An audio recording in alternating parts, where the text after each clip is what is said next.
So. my lozenge to get through the show.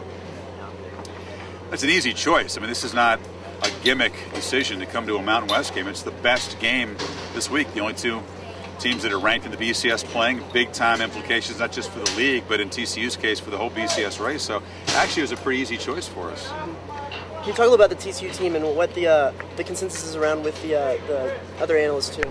Well, I mean, for TCU, the profile has always been defense. We expect TCU to have a stout defense. What we tried to get across this morning is that the personality of the team is expanding. The offense is much better, more wide open. There are playmakers out there, and it's not just about Jerry Hughes and rushing the passer and playing tough defense.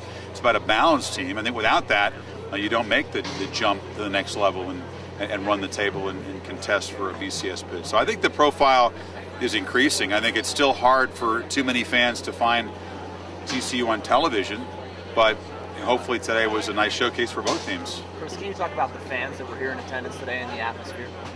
Yeah, it was great. I mean, you come here and the sun's not up yet, and it's kind of chilly. There was a little bit of a drizzle. You never know what to expect, but it's always flattering to go to a place that we haven't been before and see the fan response. And they were tremendous. I mean, it's not really about showing up to watch guys do a TV show. It's about showing up to represent the program and showcase the spirit. And I think with the backdrop of the mountains and the stadium and all those folks and their signs, it was a really good statement about BYU for about 2 hours. How does this work for you? Because you have a busy week. Thursday you were all the way back, was it North Carolina where you were, and then you got to come out here. How does that scheduling work out for you? The travel is tough. The travel is not easy, but once you get here, it's certainly worth it. I mean, you just have to be able to get by with this job on about 4 or 5 hours of sleep. But when you get up in the morning and you see the crowd and you start to feel the excitement about the game, adrenaline can do wonders and get you through it.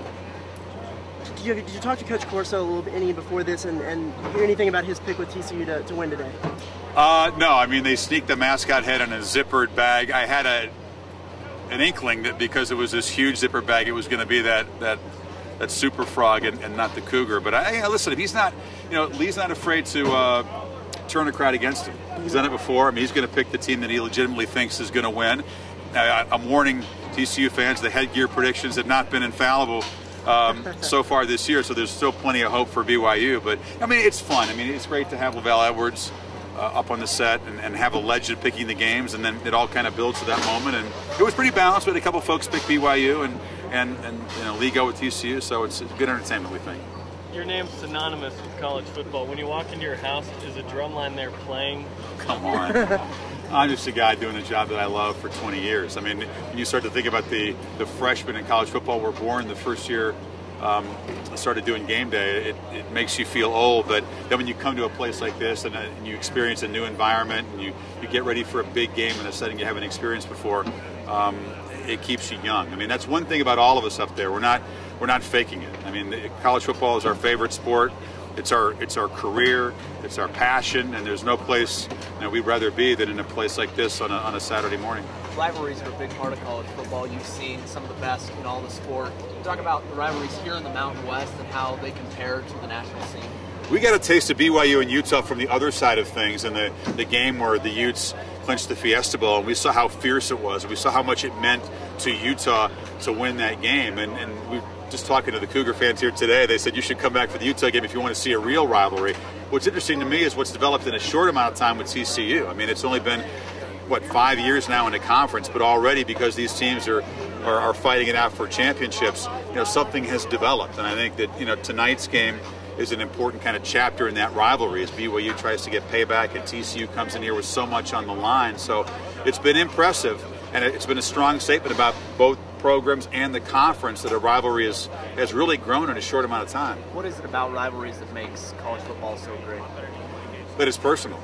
That it's not just about the players on the field wearing uniforms that day, but it's about how that resonates in the hearts of fans who are watching in the stands, and it goes back, generations. I mean, I think that, rivalries are great when there's nothing to play for, but when you throw in as much as there's at stake in a game like today, I mean, I think that makes it grow even more. I mean, it's really what the fabric of what the sport's about is rivalries. How was it with Coach Edwards on set? Oh, it's great. I mean, I think Lavelle is not just a living legend, not just a guy whose name's in the stadium. That was a first for us to have him sitting there, but also a guy who really follows the sport. I mean, he has a clear passion for it. Voting in the Legends poll, he's very up on what's going on. Interesting to have a guy who's an ex-coach who's not supposed to talk about games and pick them, be up there and be put in a very unfamiliar role, but he handled it really well. And I think you saw, some of the sense of humor that maybe Cougar fans know about, but other fans didn't.